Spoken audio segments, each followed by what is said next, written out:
in our New Vision English Academy. Today we are going to learn the very important English grammars topic which is called question tag. It's also called in English tail tag and it's called in Marathi संक्षिप्त प्रश्न किंवा त्याला दुसरा अर्थ आहे लघु प्रश्न म्हणलं जातं. मग what is mean by question tag. Question tag म्हणजे काय हे आपण पाहूया अगोदर. Here is a definition. Question tags are short additions to sentence asking for agreement or confirmation. म्हणजेच मराठीमध्ये definition दिली पहा. क्वेश्चन टॅग म्हणजे दिलेल्या विधानाला विचारलेला उपप्रश्न किंवा अनुप्रश्न ज्याद्वारे ऐकणाऱ्याकडून होय किंवा नाही याची खात्री करून घेतली जाते. म्हणजेच एखाद्या विधानाला लावलेला किंवा विचारलेला उपप्रश्न किंवा जोडलेला उपप्रश्न ज्याद्वारे ते विधान खरं आहे का नाही, होय किंवा नाही याची खात्री करून घेतली जाते त्यालाच क्वेश्चन टॅग असं म्हणतात. आता इथं आपण प्रत्यक्ष एक्झाम्पल पाहणार आहोत. Example number first. It was his bad luck. That is the sentence. आणि ह्या वाक्याला परीक्षेमध्ये तुम्हाला प्रश्न विचारला जातो, असं वाक्य दिलं जातं आणि परीक्षेमध्ये प्रश्न विचारला जातो ऍड अ क्वेश्चन टॅग किंवा ऍड अ टेल टॅग. त्याला दुसरं नाव आहे टेल टॅग. मग दिलेल्या विधानाला क्वेश्चन टॅग किंवा टेल टॅग ऍड करा असं जर प्रश्न विचारला असेल तर अगोदर दिलेलं वाक्य जशाला तसं लिहून घ्यायचंय. काय वाक्य? इट वॉज हिज बॅड लक.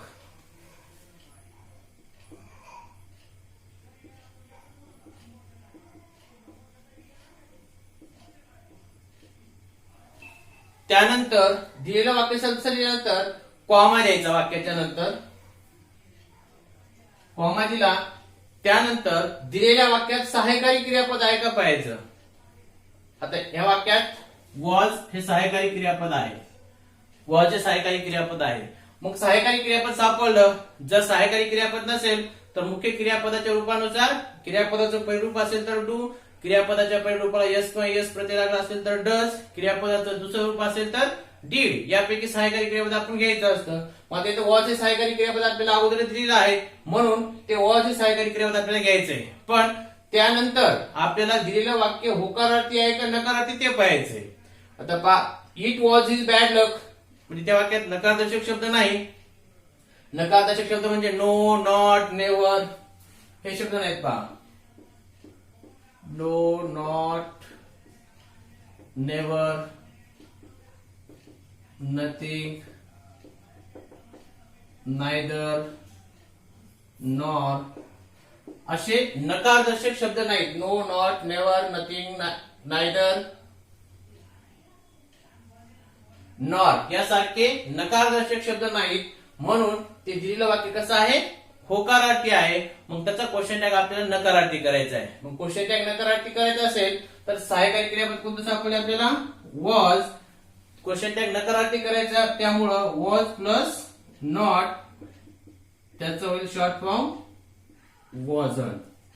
म्हणून क्वेश्चन टॅग वाक्य दिल्यानंतर कॉम्यानंतर वॉज प्लस नॉट घ्यायचं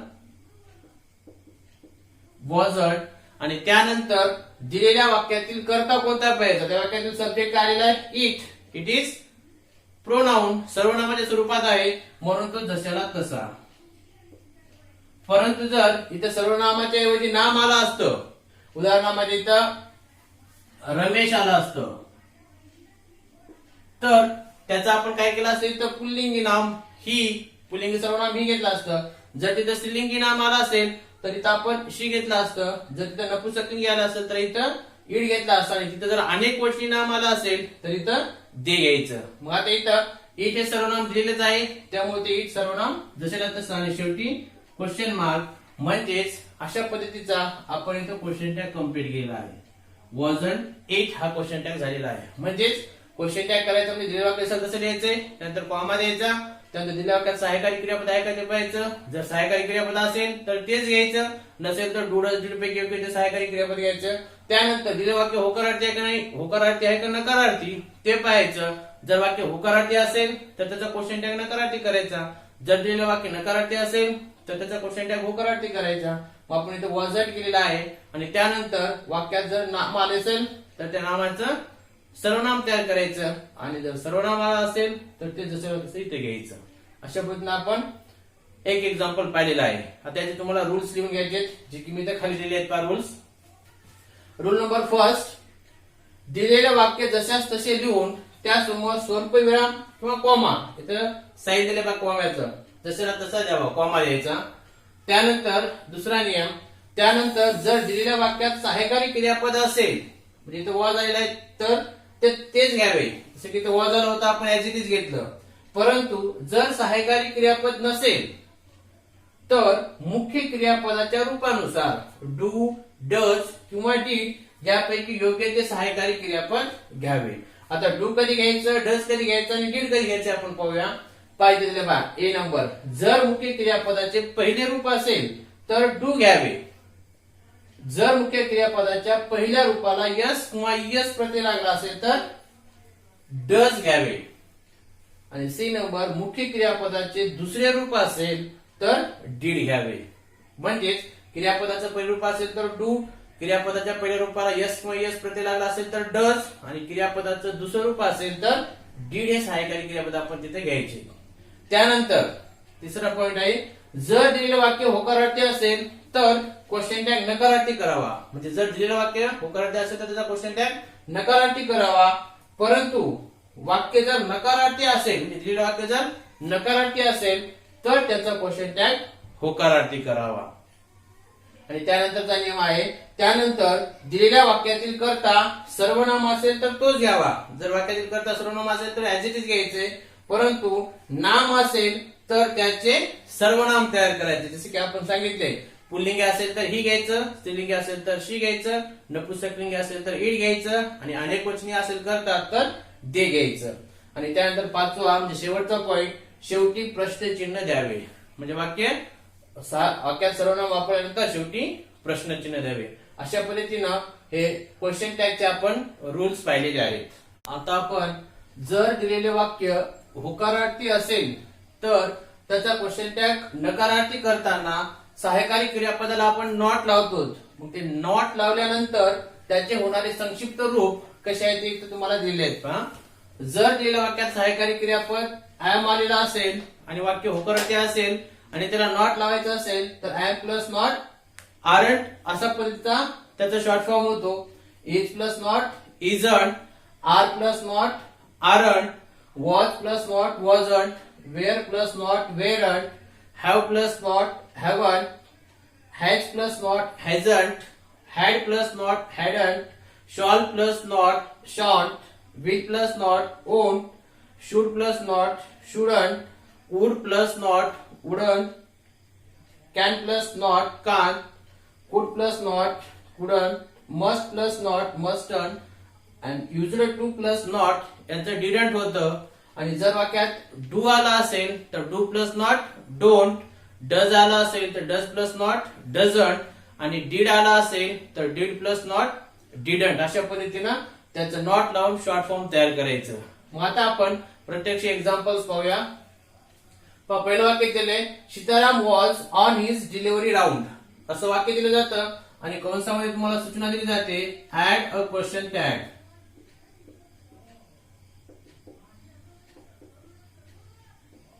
ऍड अ क्वेश्चन टॅग सांगितलं जातं किंवा ऍड अ टेल टॅग. मग आता तुम्हाला नियम तुम्हाला दिलेले लिहून, पहिला नियम आहे दिलेले वाक्य जशास तसे लिहून घ्यावे. मग वाक्य जशाला तसे त्यामध्ये कसल्या प्रकारचे चेंजेस करायचे नाही.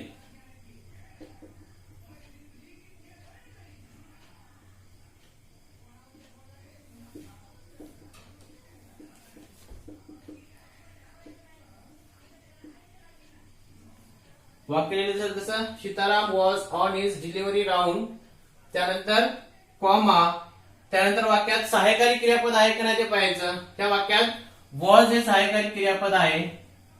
मग त्यानंतर दिलेलं वाक्य होकारार्थी आहे का नकारार्थी ते पाहायचं.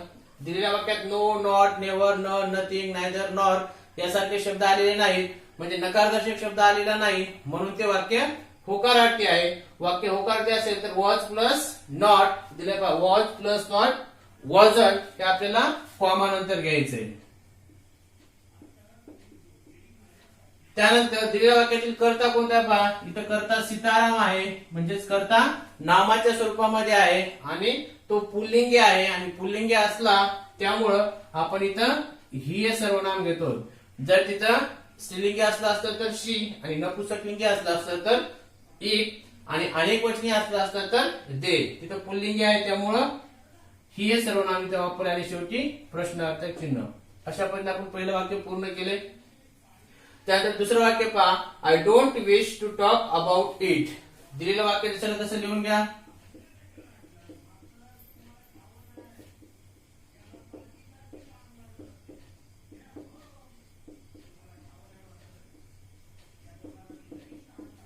वाक्य तसं लिहिलं. त्यानंतर कॉमा. त्यानंतर वाक्यात सहाय्यकारी क्रियापद आहे का पहा. वाक्यात डोंट हे सहाय्यकारी क्रियापद आलेलं आहे, डू प्लस नॉट, म्हणजे वाक्यात सहाय्यकारी क्रियापद डू आलेला आहे आणि दिलेलं वाक्य नॉट आलेलं आहे, म्हणजे नकारार्थी आहे. म्हणजेच आता त्याचा क्वेश्चन टॅग आपल्याला होकारार्थी करायचा आहे. होकारार्थी करायचं म्हणजे ते नॉट घ्यायचं नाही, फक्त सहाय्यकारी क्रियापद तेवढं घ्यायचं, डू. त्यानंतर वाक्यातील कर्ता कोणता आहे पहा. वाक्यातील कर्ता आय. आय हा कर्ता सर्वनाम आहे म्हणून तो जशाला तसा, डू आय. आय कधी एकटं लिहिते वेळेस ते कधी कॅपिटल काढायचं असतं. त्यानंतर तिसरं वाक्य, the people Nagar bank is about to collapse. दिलेलं वाक्य जसं तसं.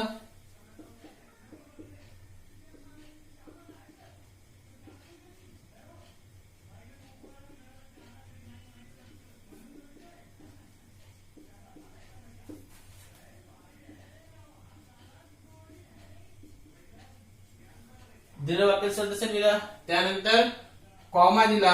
त्यानंतर वाक्यात सहाय्यकारी क्रियापद आहे का पहा. दिलेल्या वाक्यात सहाय्यकारी क्रियापद आहे इज. मग दिलेलं वाक्य होकारार्थी आहे का नकारार्थी. दिलेल्या वाक्यात नकारदर्शक शब्द नाही म्हणून दिलेलं वाक्य होकारार्थी आहे, म्हणून त्याचा क्वेश्चन टॅग करते वेळेस इज प्लस नॉट इजंट दिलेला आहे, पुढे इजंट घ्यायचं. त्यानंतर दिलेल्या वाक्यातील कर्ता पहा कोणता आहे. दिलेल्या वाक्यातील कर्ता आहे द पीपल नगर बँक. आता द पीपल नगर बँक हे नपुंसकलिंगी कर्ता असल्यामुळं आपण सहाय्यकारी क्रिया सर्वनाम म्हणून तिथं इट वापरलं जाईल, इजंट इट. त्यानंतर चौथं वाक्य आहे, नथू अराइव्ड नेक्स्ट मॉर्निंग. वाक्य तसं लिहून घ्यायचं आपल्याला.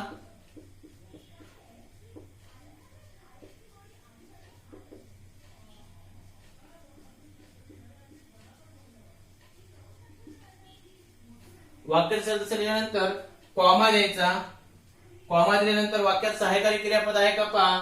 Nathu arrived next morning. There is no helping verb in that sentence. वाक्यात सहाय्यकारी क्रियापद नाही. मग सहाय्यकारी क्रियापद नसेल तर मुख्य क्रियापद कोणतं आहे पहा. There is main verb arrived. So it is the second form of the verb. ते क्रियापदाचं दुसरं रूप आहे. मग तुम्हाला नियम दिलाय पहा. जर दिलेल्या वाक्यात सहाय्यकारी क्रियापद नसेल तर डू डज डिड यापैकी योग्य ते सहाय्यकारी क्रियापद घ्यावे. जर दिलेल्या वाक्यात मुख्य क्रियापदाचे दुसरे रूप असेल तर सहाय्यकारी क्रियापद डिड घ्यायचे. क्रियापदाचं पहिलं रूप असेल तर डू घ्यायचे आणि पहिल्या रूपाला यस किंवा यस प्रत्यय लागला असेल तर डज घ्यायचे.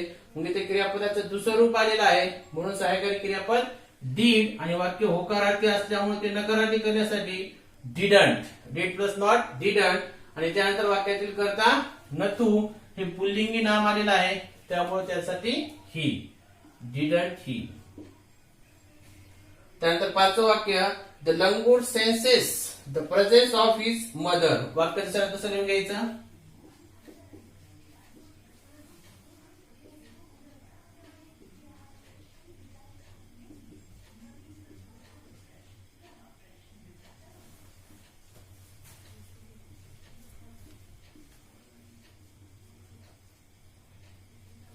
वाक्य तसं लिहून घेतो दिलेलं. त्यानंतर कॉमा दिला.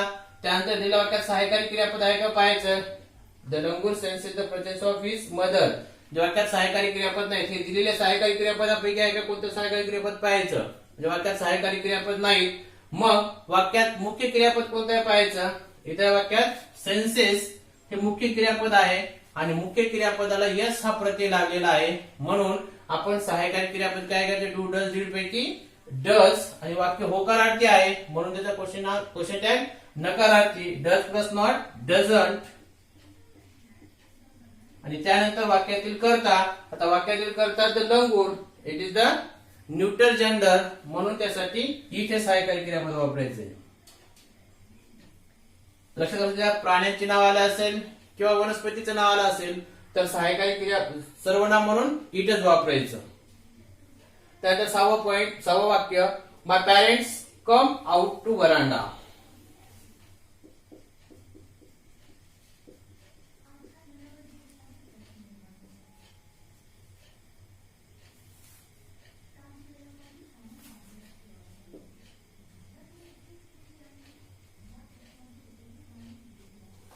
वाक्य तसं लिहिलं, कॉमा दिला, त्यानंतर वाक्यात सहाय्यकारी क्रियापद आहे का पहा. माय पॅरेंट्स कम आउट टू वरांडा, वाक्यात सहाय्यकारी क्रियापद नाही.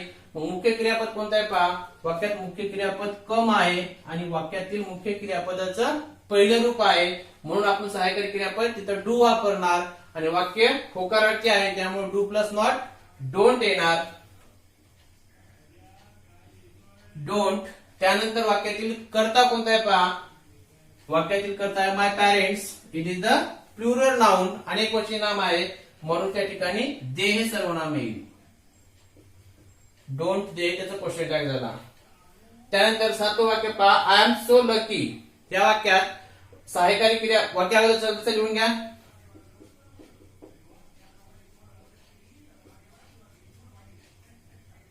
त्यानंतर कॉमा, वाक्य त्यानंतर कॉमा दिला. वाक्यात सहाय्यकारी क्रियापद कोणता आहे. I am. आय एम हे सहाय्यकारी क्रियापद आहे आणि वाक्य होकारार्थी आहे, म्हणजे त्याला नॉट लावायचंय. तुम्हाला जरी पाहिजे आय एम प्लस नॉट म्हणजे काय, आरंट, म्हणून इथं आरंट हे सहाय्यकारी क्रियापद वापरलं जाईल. आणि त्यानंतर वाक्यातील कर्ता आय आहे, सर्वनामच आहे, म्हणतो जशाला तसा. त्यानंतर वाक्यातलं 8वं वाक्य इथे दिलेलं आहे, शी कांट मेक एनी मिस्टेक. दिलेलं वाक्य जशाला तसं लिहून घ्या.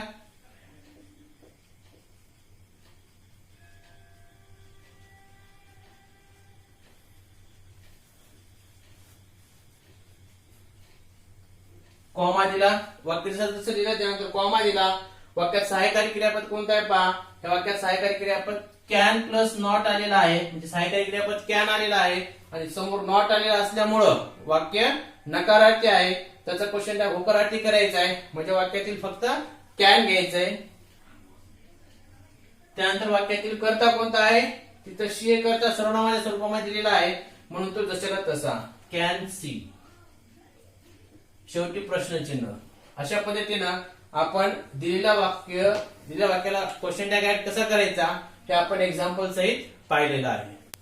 आता आपण जर दिलेल्या वाक्याची सुरुवात लेट्स ने झाली असेल तर त्याचा क्वेश्चन टॅग करताना त्याच्या क्वेश्चन टॅगच्या शेवटी म्हणजे वाक्याच्या शेवटी शॉल बी असा क्वेश्चन टॅग करावा.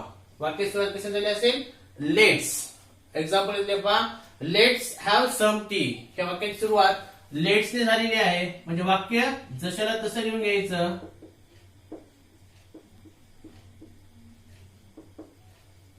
वाक्य जशाला तसं लिहून घेतलं, त्यानंतर कॉमा द्यायचा आणि कॉमा दिल्यानंतर वाक्याची सुरुवात लेट्स ने झालेली आहे, म्हणून डायरेक्ट क्वेश्चन टॅग काय करायचा, शॉल बी. पहा या वाक्यात एक प्रश्न पडलेला पाहिजे सर्वांना की याचा क्वेश्चन टॅग शॉल बीच का झाला, इतर दुसरा का विलीव का झाला नाही किंवा दुसरं काही का झालं नाही. तर आता पहा हे लेट्सचं वाक्य हे वर्तमान काळात असतं. वाक्य कोणतं आहे, वर्तमान काळातलं आहे आणि थोडक्यात ते आज्ञार्थी वाक्य आहे आणि ते वर्तमान काळात असतं आणि त्याची क्रिया पुढील म्हणजे भविष्य काळामध्ये घडणार असते आणि भविष्य काळामध्ये घडत असल्यामुळं आपण सर्वनाम भविष्यकालीन सर्वनाम शॉल किंवा विल ह्या दोन्हीपैकी एक सर्वनाम वापरतो. पण आता लेट अस आलेला आहे म्हणून तिथं सर्वनाम काय वी येणार आहे. मग वी सर्वनाम येत असेल तर आपण त्या ठिकाणी काय वापरणार, शॉल वापरणार. म्हणून त्याचा क्वेश्चन टॅग शॉल वी असा झालेला आहे, लक्षात राहू द्या. त्यानंतर दुसरं वाक्य लेट्स स्टे ऍट होम. आता मी सांगायलो लेट्स स्टे ऍट होम, चला घरी राहूया. आता सध्या वर्तमान काळात बोलत आहे पण आपल्याला क्रिया कधी करायची, भविष्य काळामध्ये. लेट्सच्या वाक्यामध्ये असं असतं की सर्वजण म्हणजे मी बोलणार आहे आणि तुम्ही ऐकणार आहे, म्हणून लेट्सच्या वाक्यामध्ये दोघांनी क्रिया करायची असते म्हणून ते वाक्य त्या वाक्यातील कर्ता हा वी असा गृहीत धरलेला असतो, म्हणून वाक्य जसं तसं लिहून घ्या अगोदर.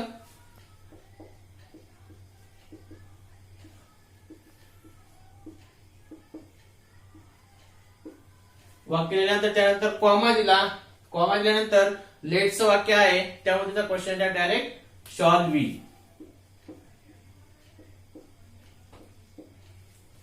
त्यानंतर दुसरा नियम आहे पहा, जर दिलेले वाक्य आज्ञार्थी असेल. आज्ञार्थी वाक्य म्हणजे काय? With the sentence which expresses command, request और ऍडवाइस. ज्या वाक्यातून आज्ञा, विनंती किंवा सल्ला व्यक्त केला जातो त्या वाक्याला आज्ञार्थी वाक्य असे म्हणतात. आणि आज्ञार्थी वाक्य हे शक्यतो मुख्य क्रियापदाने, डोंटने, लेटने किंवा प्लीजने सुरुवात होतं आणि शेवटी फुल स्टॉप आलेला असतो. मग अशा आज्ञार्थी वाक्य जर आलं असेल तर त्याचा क्वेश्चन टॅग करताना वाक्य होकारार्थी असो किंवा नकारार्थी असो त्याचा क्वेश्चन टॅग विल यू करावा. होकारार्थी असो, आज्ञार्थी किंवा नकारार्थी वाक्य असो त्याचा क्वेश्चन टॅग विल यू करायचा आहे. परंतु जर आज्ञार्थी वाक्य प्लीजने सुरुवात झाला असेल किंवा वाक्यात प्लीज हा शब्द आला असेल तर त्याचा क्वेश्चन टॅग ओंट यू असा करावा. आता याचा क्वेश्चन टॅग विल यूच का होतो आज्ञार्थी वाक्याचा, याचे एक थोडक्यात तुम्हाला सांगतो. आता वाक्यात ओपन द विंडो हे वाक्य आहे. मी तुम्हाला आज्ञा दिली ओपन द विंडो, म्हणजे तुम्ही खिडकी उघडणार. ओपन द विंडो ही आज्ञा मी आता वर्तमान काळात दिली, पण तुम्ही ऍक्शन कधी करणार? भविष्य काळामध्ये. मग भविष्य काळासाठी सहाय्यकारी क्रियापद शॉल किंवा विल या दोन्हीपैकी एक सहाय्यकारी क्रियापद. पण आज्ञार्थी वाक्यामध्ये कर्ता नसतो, पण तो कर्ता यू असा गृहीत धरलेला असतो, म्हणून तिथे यू येतं. यू हा कर्ता येत आहे, त्यामुळं त्यापुढे सहाय्यकारी क्रियापद विल वापरलं जातं, म्हणून आज्ञार्थी वाक्याचा क्वेश्चन टॅग विल यू असा होतो. मग आता वाक्य जसं तसं लिहून घ्यायचं दिलेलं.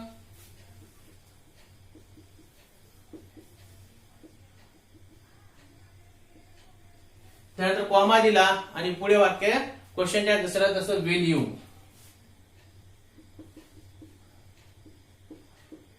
त्यानंतर दुसरं वाक्य don't be late for lunch. आता वाक्य नकारार्थी सुरुवात झाली, नकारार्थी असो किंवा होकारार्थी त्याचा क्वेश्चन टॅग विल यूच करायचा.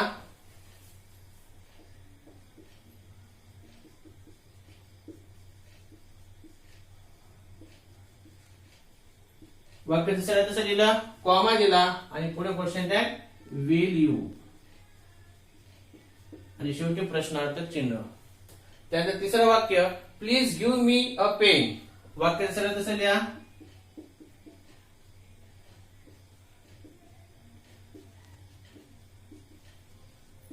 कॉमा द्या. कॉमा दिल्यानंतर आता या वाक्याचा क्वेश्चन टॅग प्लीज ने वाक्य सुरुवात झालेला आहे, म्हणून त्याचा क्वेश्चन टॅग काय होणार? ओंट यू.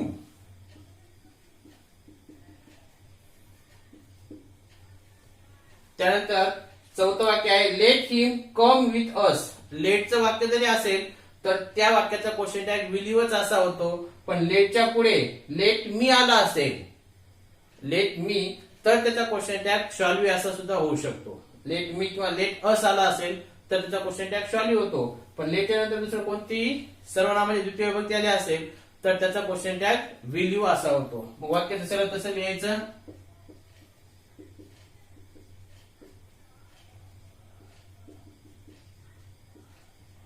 कॉमा आणि लेटने सुरुवात झालेला आहे, त्यामुळे वाक्याचा क्वेश्चन टॅग विल यू.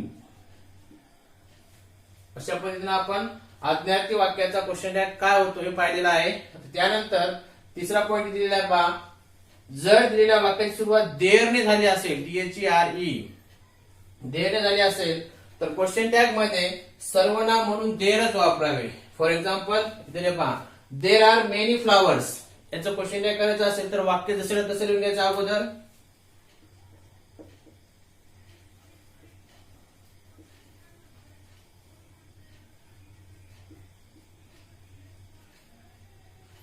त्यानंतर कॉमा द्यायचा. कॉमा दिल्यानंतर वाक्य सहाय्यकारी क्रियापद कोणतं आहे? आर आहे आणि वाक्य होकारार्थी आहे, म्हणून त्याचा क्वेश्चन टॅग नकारार्थी आर प्लस नॉट आरंट. आणि त्यानंतर वाक्यात देरने सुरुवातीला आलेला आहे, म्हणून तर सर्वनाम म्हणून देरच वापरायचं. आणि शेवटी प्रश्नार्थक चिन्ह. त्यानंतर दुसरं वाक्य there was no room in the bus. आता दिलेलं वाक्य सर तसं लिहून घ्यायचं.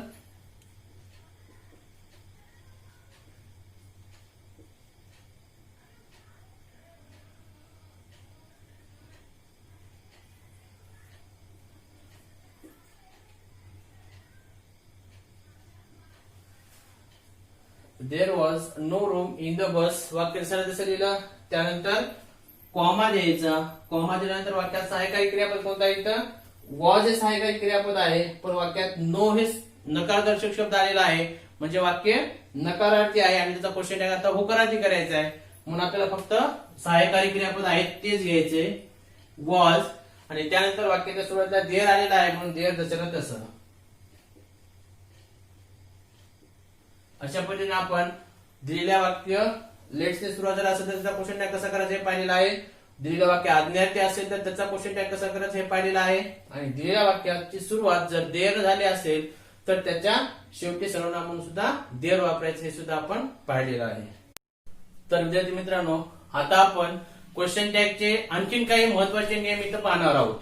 या ठिकाणी 3 नियम दिलेले आहेत. त्यापैकी पहिला नियम दिला पहा, जर दिलेल्या वाक्याची सुरुवात नथिंगने झाली असेल, means Wien the sentence begin with nothing, आणि तर अशा नथिंगने सुरू झालेल्या वाक्याचा क्वेश्चन टॅग हा होकारार्थी करायचा. म्हणजे वाक्य नथिंगने सुरुवात झाली म्हणजे ते वाक्य नकारार्थी आहे, म्हणून त्याचा क्वेश्चन टॅग होकारार्थी करायचा आहे.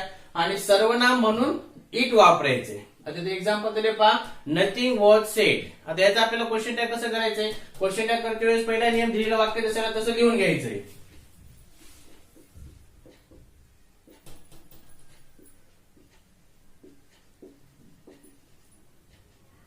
दिलेलं वाक्य ऍज इट इज लिहून घेतलं, त्यानंतर कॉमा दिला, त्यानंतर दिलेल्या वाक्यात सहाय्यकारी क्रियापद आहे का पाहायचं. दिलेल्या वाक्यात सहाय्यकारी क्रियापद आहे वॉज. वाक्य होकारार्थी का नकारार्थी, नथिंग सुरू झालं म्हणजे वाक्य नकारार्थी आहे, त्याचा क्वेश्चन टॅग होकारार्थी म्हणजे वॉजला वॉज. आणि वाक्याची सुरुवात नथिंगने झाल्यामुळं रूल्स नुसार सर्वनाम म्हणून इट वापरावे. Nothing was sed, was it, आणि शेवटी क्वेश्चन मार्क. अशा पद्धतीनं पहिला नियम पाहिला. आता आपण दुसरा नियम पाहूया. जर दिलेल्या वाक्याची सुरुवात म्हणजे दिलेल्या वाक्याचा कर्ता जर neither, no one, nobody, none इत्यादी पैकी असेल तर ते वाक्य नकारार्थी असतं आणि त्याचा क्वेश्चन टॅग आपल्याला होकारार्थी करायचा असतो. व सर्वनाम म्हणून काय वापरावे, त्या ठिकाणी दे वापरावे. लक्षात राहू द्या, जर दिलेल्या वाक्याची सुरुवात neither, no one, nobody, none इत्यादी झाले असेल तर ते वाक्य नकारार्थी असतात आणि त्याचा क्वेश्चन टॅग आपल्याला होकारार्थी करायचा असतो. आणि सर्वनाम म्हणून काय वापरायचे, दे. आता पहिल्या वाक्यामध्ये दिलेले example, no one would object. पहिल्यांदा दिलेलं वाक्य ऍज इट इज लिहून घ्यायचं.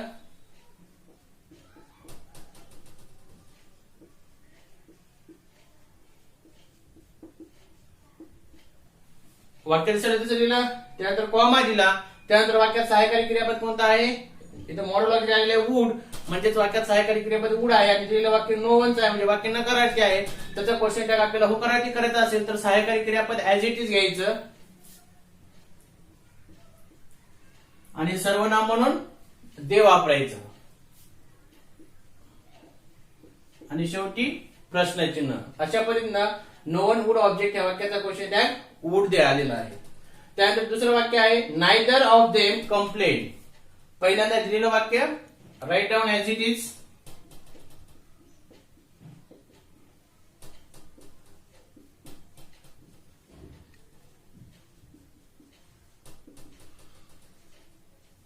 वाक्य तसं लिहिलं, त्यानंतर कॉमा दिला, वाक्यात सहाय्यकारी क्रियापद आलेलं आहे का, आलेलं नाही. वाक्यात मुख्य क्रियापद कोणतं आहे पहा, त्या वाक्यात कंप्लेन हे मुख्य क्रियापद आहे आणि मुख्य क्रियापद कंप्लेन असल्यामुळं क्रियापदाचं जे दुसरं रूप आहे आणि क्रियापदाचं जर दुसरं रूप असेल तर सहाय्यकारी क्रियापद आपण डीड वापरतो. क्रियापदाचं पहिलं रूप असेल तर डू आणि क्रियापदाच्या पहिल्या रूपाला यस किंवा यस प्रत्यय लागला असेल तर डज. मग इथे क्रियापदाचं सेकंड फॉर्म आहे म्हणून आपण सहाय्यकारी क्रियापद डीड घेणार आणि वाक्य नायदरने सुरुवात झालेलं म्हणजे वाक्य नकारार्थी आहे म्हणून त्याचा क्वेश्चन टॅग होकारार्थी, म्हणून डीड जसेला तसं डीड आणि सर्वनाम वापरायचे दे. अशा पद्धतीने आपण दुसरा नियम पाहिला. तिसरा नियम पाहणार आहोत. पहा, तिसरा नियम आहे, जर दिलेल्या वाक्याचा कर्ता म्हणजे दिलेल्या वाक्याची सुरुवात ही anyone, anybody, everybody, everyone, somebody, someone इत्यादी पैकी शब्दाने झाली असेल म्हणजे वाक्याच्या सुरुवातीला हे इत्यादी पैकी कर्ता म्हणून आलेला असेल तर ते वाक्य होकारार्थी असतं आणि म्हणून त्याचा क्वेश्चन टॅग नकारार्थी करायचा असतो आणि सर्वनाम म्हणून काय वापरायचं आपल्याला दे. आता आपण इथे एक्झाम्पल पाहूया. एव्हरीवन वॉट यू, हे दिलेलं वाक्य जसं तसं लिहून घ्यायचं.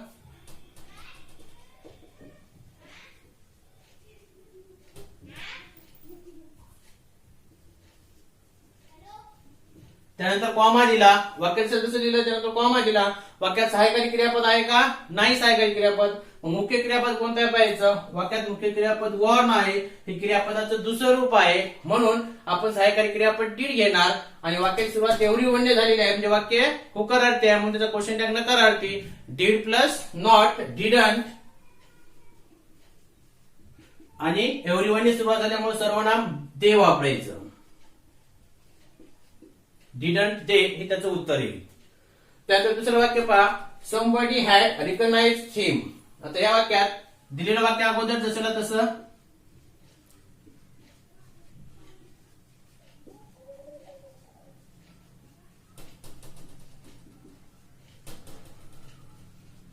त्यानंतर कॉमा दिला.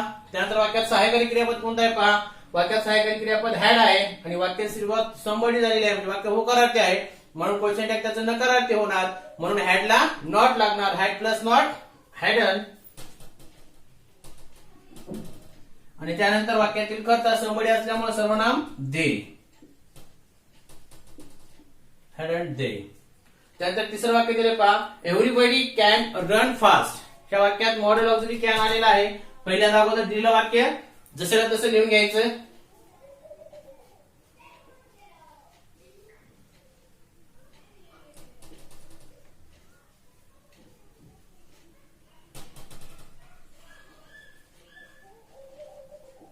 कॉमा द्यायचा. वाक्य जसं लिहिलं त्यानंतर कॉमा दिला.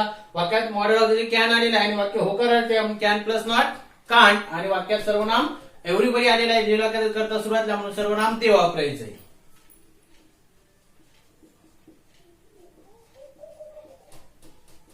अशा पद्धतीने त्याचं उत्तर कांट दे. आणि त्यानंतर चौथं वाक्य. Someone will someone will pay the money.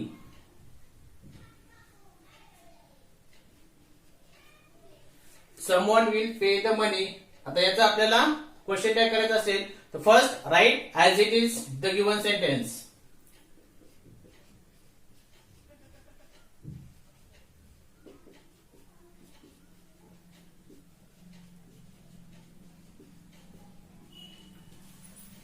Here we write the first sentence as it is, and then lastly we write the comma. Then look at the helping verb in that sentence. There is will, helping verb. Helping verb will आहे, आणि दिलेलं वाक्य affirmative आहे, म्हणून त्याचा question tag negative होणार, म्हणजे will plus not काय येईल, won't. आणि वाक्यात एव्हरीवन, समवन ने सुरुवात झाली असल्यामुळे सर्वनाम दे वापरायचे. अशा पद्धतीने आपण हे 3 नियम इथं पाहिलेले आहेत. आता आपण पुढचा नियम पाहूया. जर दिलेल्या वाक्यात नन ऑफ अस आले असेल, म्हणजे वाक्याची सुरुवात नन ऑफ अस ने झाली असेल, तर त्याचा क्वेश्चन टॅग करताना जे नन ने सुरुवात झाली असल्यामुळं वाक्य नकारार्थी आहे, म्हणून त्याचा क्वेश्चन टॅग होकारार्थी करावा व सर्वनाम म्हणून वी वापरावे. वी का वापरावे, इथं अस आलेले आहे, प्रथमा विभक्ती वी असे होते. त्याचा इथे एक्झाम्पल दिले पहा. None of us knew the way. आता याचा आपल्याला क्वेश्चन टॅग करायचं असेल तर दिलेलं वाक्य अगोदर जशाला तसं लिहून घ्यायचं.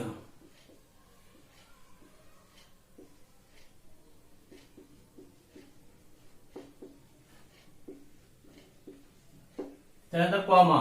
None of us knew the way. त्यानंतर कॉमा. त्यानंतर वाक्यात सहाय्यकारी क्रियापद आहे का पहा. दिलेल्या वाक्यात सहाय्यकारी क्रियापद नाही, तर मग मुख्य क्रियापद कोणतं आहे पहा. मुख्य क्रियापद आहे knew. It is the second form of the verb. क्रियापदाचं दुसरं रूप आहे, म्हणून सहाय्यकारी क्रियापद आपण डीड वापरू शकतो. आणि वाक्यात नन येणारे वाक्य निगेटिव्ह आहे, म्हणून त्याचा क्वेश्चन टॅग आपल्याला अफर्मेटिव्ह करावा लागेल, म्हणून नॉट घ्यायची गरज नाही. आणि नन ऑफ अस ने सुरुवात झाल्यामुळे सर्वनाम वी, डीड वी. अशाच पद्धतीने दुसरा नियम आहे पहा. जर दिलेल्या वाक्यात नन ऑफ यू आला असेल, म्हणजे वाक्याची सुरुवात नन ऑफ यू ने झाली असेल, तर त्याचा क्वेश्चन टॅग आपल्याला होकारार्थीच करावं लागणार आहे, कारण नन ने सुरुवात झालेली आहे त्यामुळं. आणि सर्वनाम म्हणून काय वापरायचे, यू. यू का वापरायचे, तर यू ही द्वितीय विभक्ती आलेली आहे, म्हणून त्याचा यू ही प्रथम विभक्ती आपल्याला वापरायची आहे. आता ते एक्झाम्पल दिले पहा. None of you sing a prayer. आता दिलेलं वाक्य जशाला तसं लिहून घ्यायचं आपल्याला.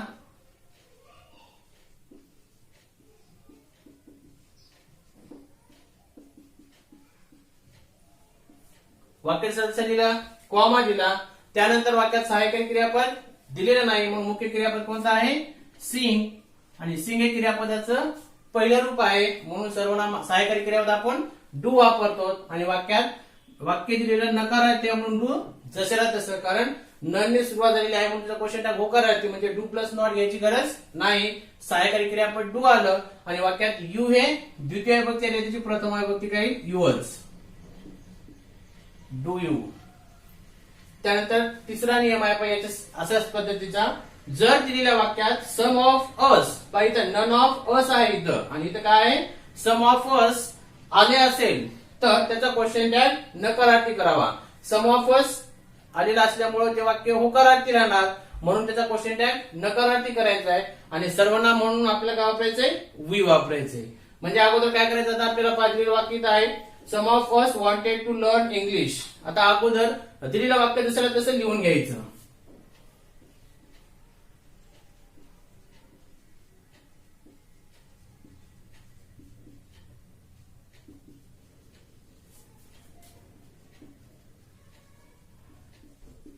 कॉमा दिला, वाक्य तसं लिहिलं, शेवटी कॉमा दिला. वाक्यात वॉन्टेड हे क्रियापदाचं दुसरं रूप आलेलं आहे, म्हणून सहाय्यकारी क्रियापद काय येणार? डीड. आणि दिलेलं वाक्य होकारार्थी असल्यामुळं डीड प्लस नॉट डिडंट. आणि वाक्यात अस आलेला आहे म्हणून सर्वनाम वी. त्या पद्धतीने याच पद्धतीचे आणखीन एक इथं एक्झाम्पल आपल्याला पाहायचंय. जर दिलेल्या वाक्यात सम ऑफ यू आला असेल, इथं नन ऑफ यू होतं म्हणून ते वाक्य नकारार्थी होतं, म्हणून त्याचा क्वेश्चन टॅग आपण होकारार्थी केलाय.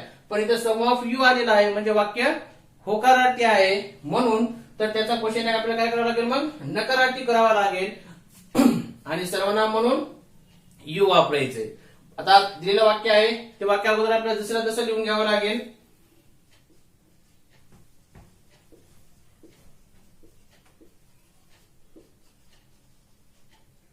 वाक्य जसं लिहिलं, सम ऑफ यू आर क्लेवर, त्यानंतर कॉमा दिला.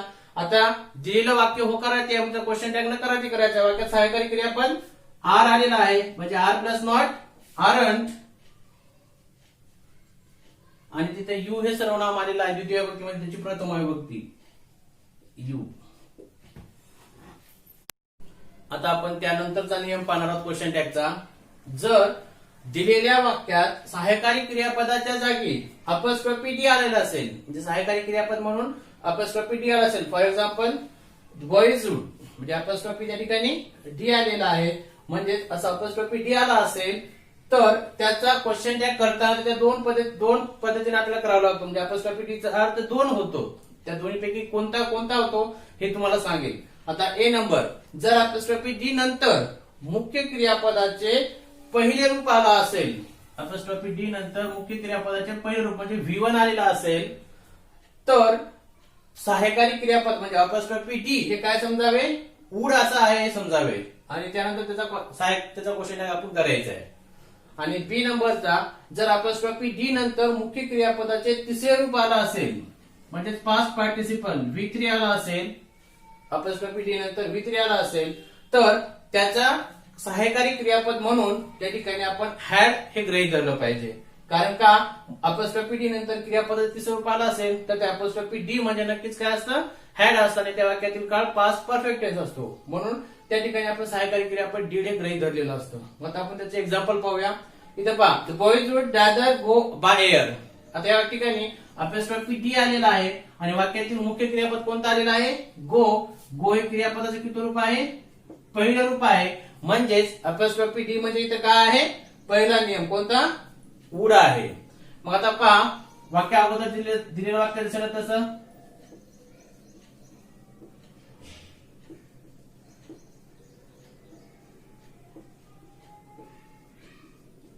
वाक्य जसं दिलं, त्यानंतर कॉमा दिला आणि अपस्ट्रॉफी डी नंतर मुख्य क्रियापदाचं पहिलं रूप आले म्हणजे ते अपस्ट्रॉफी डी हे काय आहे?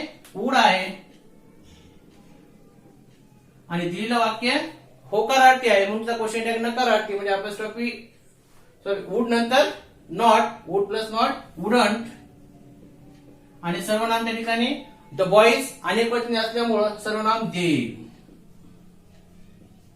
वुडंट दे. अशा पद्धतीचा पहिला आपण पद्धत पाहिली. तर दुसरी पहा, should return before you phone. आता या वाक्यामध्ये मुख्य क्रियापद रिटर्न आलेलं आहे आणि क्रियापदाचं पास्ट पार्टिसिपल आणि तिसरं रूप आहे. आणि जर दिलाय ते नियम, जर अपॉस्ट्रोफी डी नंतर मुख्य क्रियापदाचं तिसरं रूप आलं असेल तर काय समजायचं आपण, ते हॅड आहे समजायचं. म्हणून अगोदर दिलेलं वाक्य तसं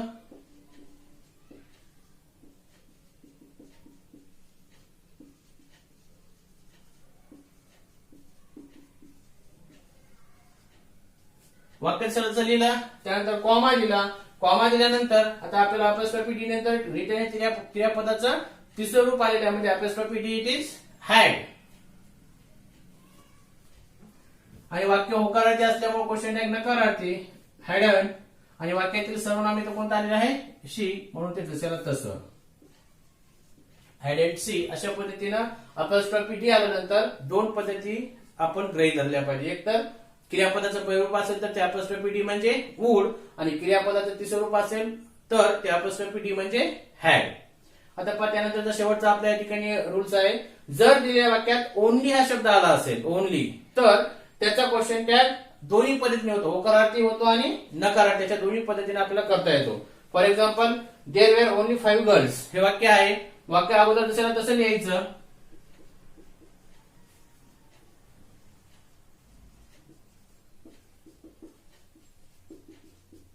त्यानंतर कॉमा द्यायचा. आता वाक्य दोन्ही पद्धतीने करता येतं, होकारार्थी आणि नकारार्थी. दिलेलं वाक्य होकारार्थी असेल किंवा नकारार्थी असेल, ओनली आला असेल तर त्याचा क्वेश्चन टॅग होकारार्थी होतो आणि नकारार्थी होतो, दोन्हीपैकी कोणत्या पद्धतीने करता येतं. आता वेर आल्यामुळं वेर प्लस नॉट वेरंट देअर, किंवा आपण होकारार्थी करायचं ठरवलं तर वेअर देअर. अशा पद्धतीने जर दिलेल्या वाक्यात ओनली हा शब्द आला असेल तर त्याचा क्वेश्चन टॅग होकारार्थी होतो आणि नकारार्थी होतो. अशा पद्धतीने आपण आतापर्यंत क्वेश्चन टॅग चे सर्व नियम पाहिलेले आहेत आणि अशा पद्धतीने मी तुम्हाला जाहीर करतो की क्वेश्चन टॅग हा पॉइंट आपला संपलेला आहे.